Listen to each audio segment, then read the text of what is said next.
What was the last piece of music that you heard? The last piece I remember hearing was an arabesque by Debussy.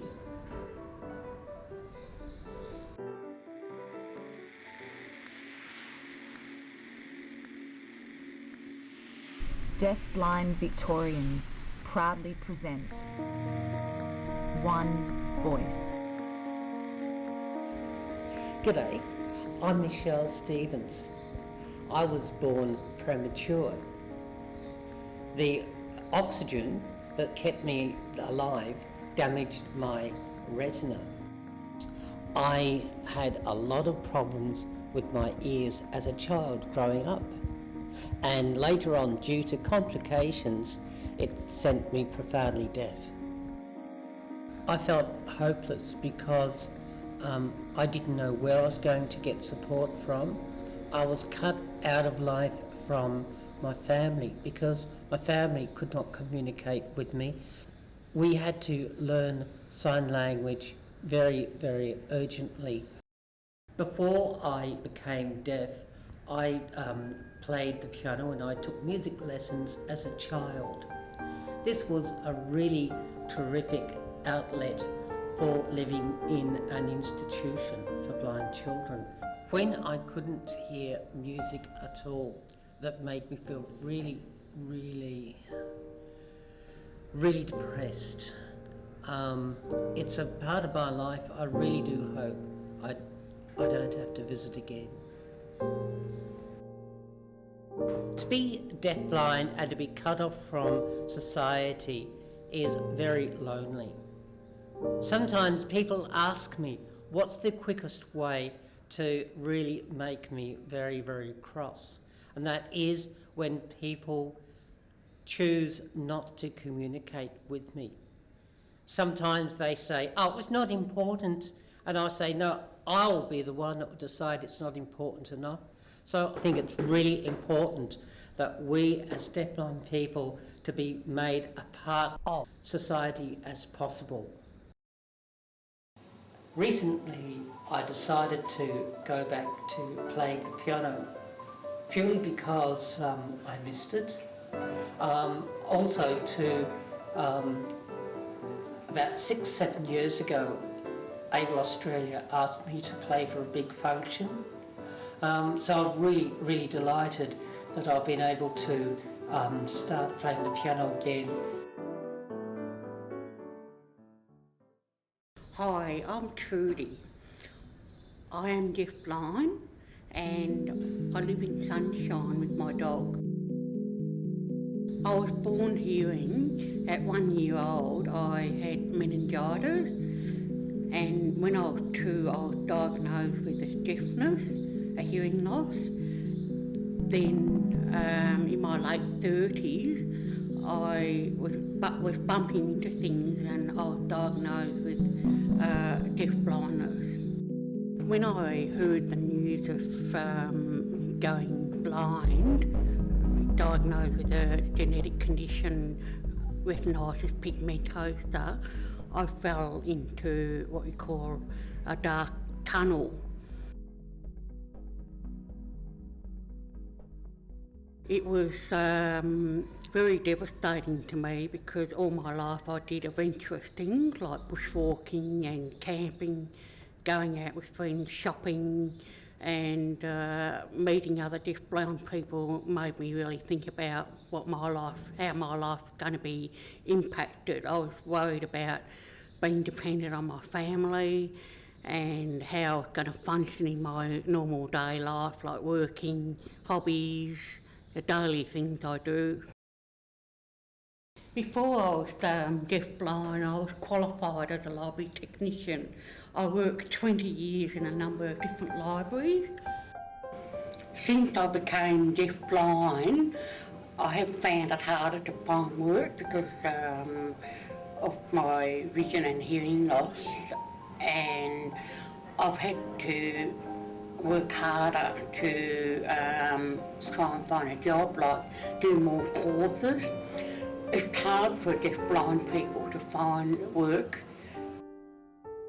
I I've had lots of terrible jobs, but I'm in a job that I love now because I'm treated with respect and dignity, and I feel like a human being, and I feel that I'm giving back to the community because I'm an information officer for a project in DeafBlind Advocacy, and I feel that I'm giving back, so that's why I love it.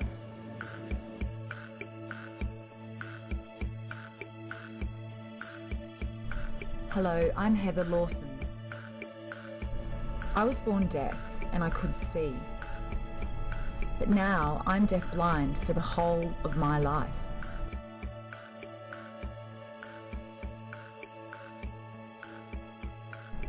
The deaf-blind world is black and silent.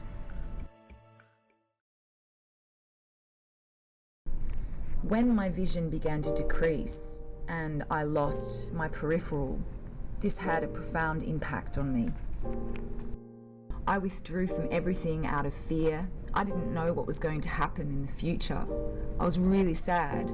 Sometimes I'd cry and cry at home, repeatedly telling myself that I couldn't do anything. I was deeply depressed. It was a horrible feeling and a really emotional time. I decided to ask for help, and that helped me develop ideas for my future. And I thought, I need training. And from then on, it led to things getting better. I felt confident again, and I encourage other deaf-blind people out there to try and not be afraid. Ask for help. Help will help you come good. It will. With communication support, I have achieved all sorts of activities that I've really, really enjoyed. I've been rock climbing and abseiled, jet skiing and snow skiing, water skiing. I climbed the Sydney Harbour Bridge, and I jumped out of a plane and did parachuting, and I've been hot air ballooning. It was thrilling and so memorable. I'm one of the few deaf-blind people who has travelled to America. I mean, where are those deaf-blind people out there? Most of them are left at home doing nothing and isolated. And this means that they can't go out because they don't know how. There's no information. And maybe many of these people don't know that with support that they can live a more fulfilling life, but they just don't know. I learned in America that I could. Over there, deaf-blind people are taught to articulate their needs, explain what they want, and their lives have improved.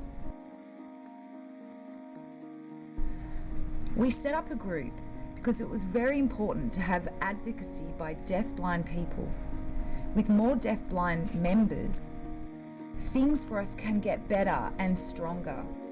We want to show the world that we are here. We want to make progress, move forward, and things like that.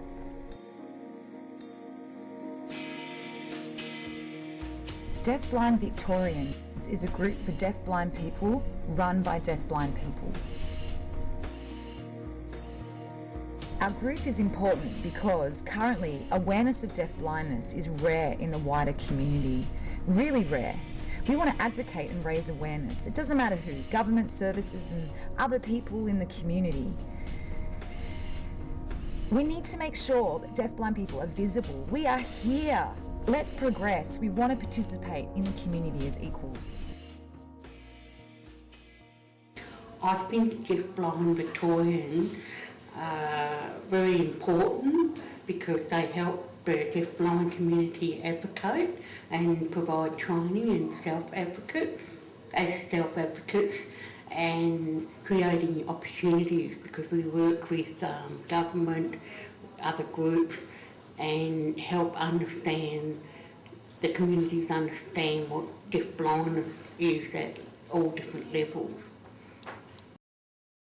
This is the only deaf-blind self-advocacy group in Australia. It's really important for this group to get the ball rolling. Our group is diverse. We communicate differently, hear and see at different levels, and yet we still work together as a group. But we need to ensure that there are 2 tactile interpreters per deafblind person.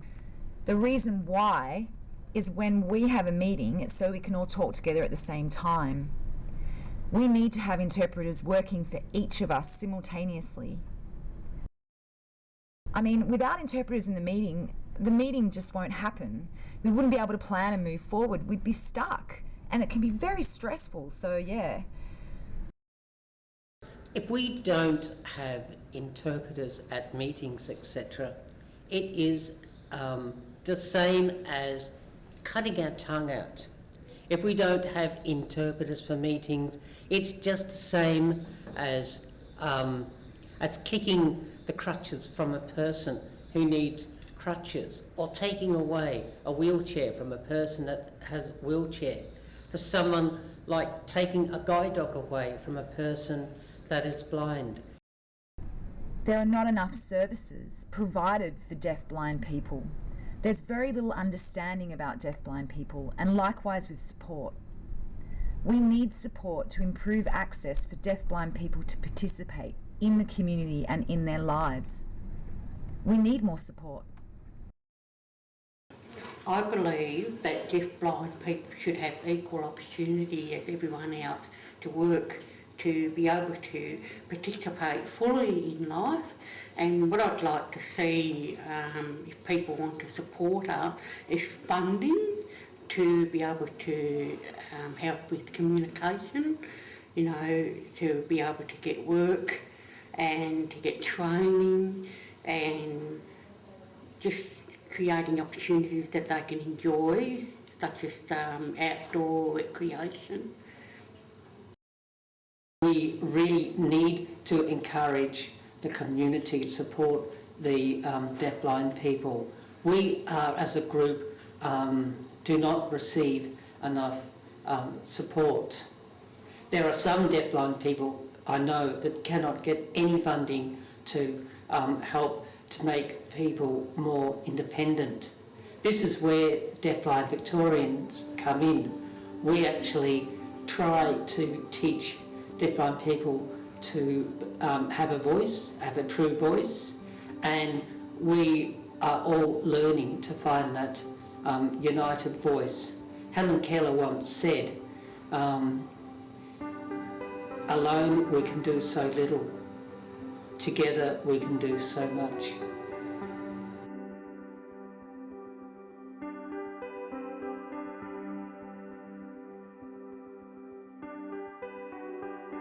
One voice featured: Heather Lawson,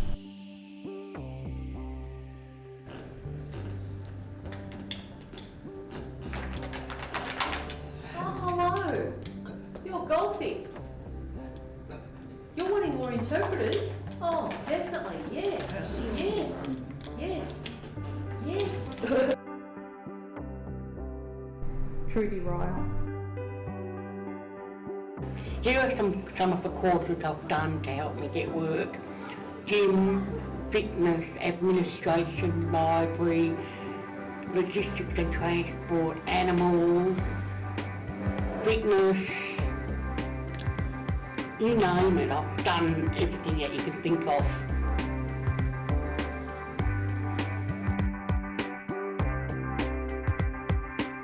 Michelle Stevens.